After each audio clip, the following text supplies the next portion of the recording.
Hey everyone, it's Ryan1940 here, and today we're taking a look at Sea Power Naval Combat in the Missile Age, and this is the OHP of my dreams. This is what I wish the Navy would have gone with for a new frigate. And you say new frigates, well these hulls were already maxed out and all this stuff. This is a plausible design in my opinion, and we'll talk about some of that. Basically, if the Navy had enough money, I think it should have pursued a Flight III, and this is what the ship is called in the mod for the game. This is the Flight III OHP by nuclearstonk, which is a part of the NTU mod, or the new threat upgrade mod. Definitely download it if you haven't tried the mod. It doesn't only add this ship, it adds a bunch of other fictional ships, and it also adds real ships that have different upgrades through the years in different fits, so you can try them. Now, unlike some other mods out there, this one actually takes a good hard look at the size requirements, the space requirements, the power requirements, the combat systems capabilities, and if they're able to be compatible with other systems on the ship. So there's a lot of thought that goes into it, and I can tell you this layout of VLS, this 32 cell thing, would probably fit in this spot. Now, some of the other OHP operators in real life have a 8-cell launcher up here, and in fact in the NTU mod there's a Flight II Alpha version, I think, that has that sort of build in the game, so you can try that as well. The problem with putting this kind of athwart ships, if you were to make it go across, it wouldn't fit because the hull kind of tapers in.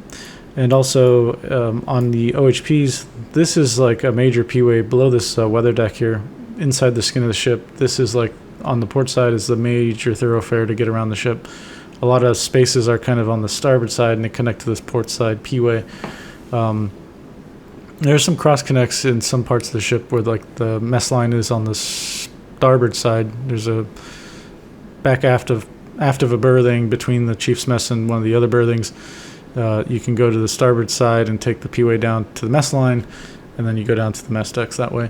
Anyways, up forward here though, if you were to put this VLS configuration through here, the hull tapers, so that's an issue, and also you would block off this major P-way, so there would be no way for people to get up forward to the sonar space or the bosun's locker, and there's a master at arms office somewhere around here as well. Anyways, this guy has 32 cells, so we got 8 4-packs kind of combined all together. The hatches actually work, which is really neat, and we'll see that. We've got the SPS 48 Foxtrot, which is a smaller version of the 48 Echo, and it has less power requirements, so it's plausible that it could fit on the OHP. And it's got the SYS-2 Combat System Suite, which takes full advantage of the SM2 capabilities that we have in our VLS, and so we can engage a lot of tracks at once with the combination of the radars that we've got. I think we're able to shoot at like more than 6 things. I could be wrong, but we'll do a test firing of missiles flying at us, and we'll see how we fare. Within the VLS pack here, we also have an ASROC. So the ASROC is upgraded, where it can fire pretty far in range, and it also has a Mark 50 torpedo on the end of it. And in the NTU mod specifically, instead of the torpedoes kind of entering the water and spiraling down, they actually enter the water and do a snake search out. So this way you can get extended range from your torpedo after you've fired the ASROC. So that's really cool. I'm glad to see that. Now if you take a look up topside, you'll see some additional weaponry. We've got the Mark 141 launchers to replace the harpoons that were removed when we took the Mark 13 launcher away.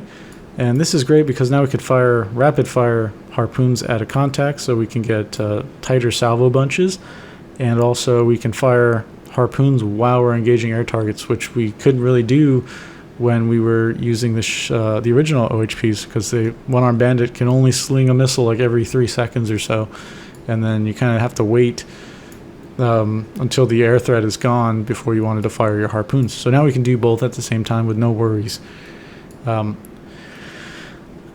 We've got the 50 cals up there, which is really cool.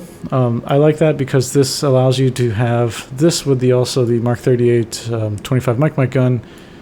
I think that's really neat because that gives us expanded mission capabilities or more plausible low intensity scenarios. You can play them out with the 50 cals and the 25 mic, and I'm thinking more along the lines of, you know, when we get the static campaign, or the linear campaign, sorry, where you can kind of build up in intensity and missions, kind of simulated deployment, because not every deployment has to be we're going after the Kirov to sink the Kirov, right? Maybe like at the beginning stages of that, you're searching for intel and you're boarding boats or you're stopping boats, and some of them are trying to run from you, and you just shoot them down with the guns or shoot at them and get them to stop and that kind of stuff. So I think that's really good. And I want to say, I wish we could have more of this on all the regular ships in the game. And I understand it's because it's the Sea Power, Naval Comm, and the Missile Age that we don't have that. But that's kind of just a nice touch to have that on the ships, because in reality, these ships have a lot of 50 cals on them because they're for their own force protection. And that was even a thing in the 80s.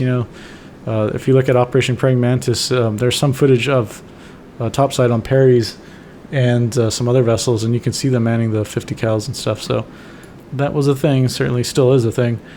In reality, there would be more 50 cals, but I think this is good enough to get the point across. Continuing topside, I think that's it. Well, another additional thing in the mod that's really cool is the flight deck. I probably should turn this on. There we go. They've added the SH-2 Gulf, which is kind of a stand-in for the SH-60 until they come into the game. And the loadouts are pretty cool. So they've got the Mark 46 on some of them with the diefars and the diecasts, and then they've got another loadout where they've got the Mark 50, which is the advanced lightweight torpedo, and then they've got some with the Mark 46, but with VLADs and ADARs. The cool thing that I think is really neat is also to expand on the mission set with the being able to launch an aircraft that can do anti-tank or anti-ship, so they can fire Mavericks at stuff and have Penguin anti-ship missiles at stuff. So that's really cool to see. That'll be really neat to play in more scenarios. Speaking of that, if you make a scenario with this ship in it, it's pretty good. Let me know. I want to try it out because I think this will be pretty cool to putz around in on a scenario. But anyways, let's give it a test run. This is kind of a scenario I built really just quickly to show off the weapon systems on it. We've got the Toda Ray out, which is the SQR-19 Alpha. It's better than the Toda Ray that's on the normal OHP frigate in the game, the base game, which is the SQR-18. The 19 Alpha and Bravo, I was a technician on. The Alpha just has older computers, basically, and the Bravo had more advanced computers. But a lot of the hardware was kind of similar. So we will go ahead and turn our radars on. Alright, we got a lot of stuff around us, so let's just go ahead and ask people to identify themselves, and then we'll see what happens.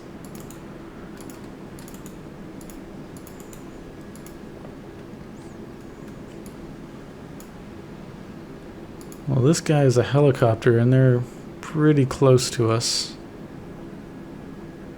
Okay, that's an SH-3.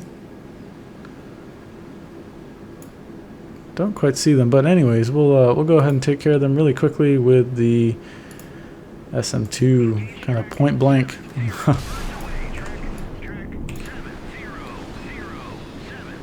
Oh, that is good. Oh, he's flaring. It's not going to help him at all. Alright, looking on the map, it looks like just these two don't want to identify themselves. Kind of watch them. Oh, okay. Alright, so these ships are hostile. We'll go ahead and mark them as such. See there with the missile launches at the same time. Now this is really going to highlight how fast this boat can fire back at things with the VLS and the combination of the Mark 141s. Alright, so go ahead and start off here. We're going to counterfire with our harpoons. While we're doing that, you could see here that we are... Oops. There we go. Look at that. So we've got all these SM-2s going out towards their targets. 76 is going off, and our harpoons have gone off and towards two separate vessels all the while, we don't have to wait for the engagements to be over. We can just engage with our harpoons immediately and counterfire. So let's take a look and see how we do. So we've got 4 harpoons coming at us, and those sea killer missiles I think now are dead. Oops, sorry about that. The camera just kind of jumped.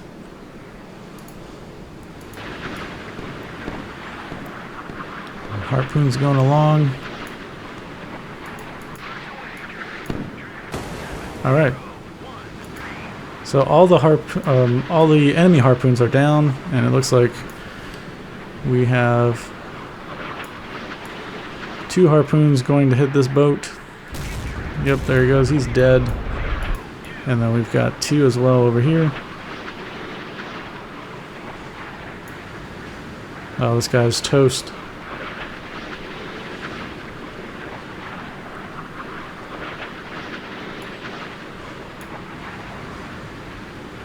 There it is. There's the pop-up. And he's done. Alright. There's another one. Okay. We'll just show you really quickly the Azrock. So that's the Mark 50 torpedo. Really good. In the game, the Mark 50 goes, I think, like 65 knots. So you're really not outrunning that torpedo if you get tracked by it. So that's really cool. The other sides are still the Mark 46. But yeah, the Mark 50 is really deadly torpedo.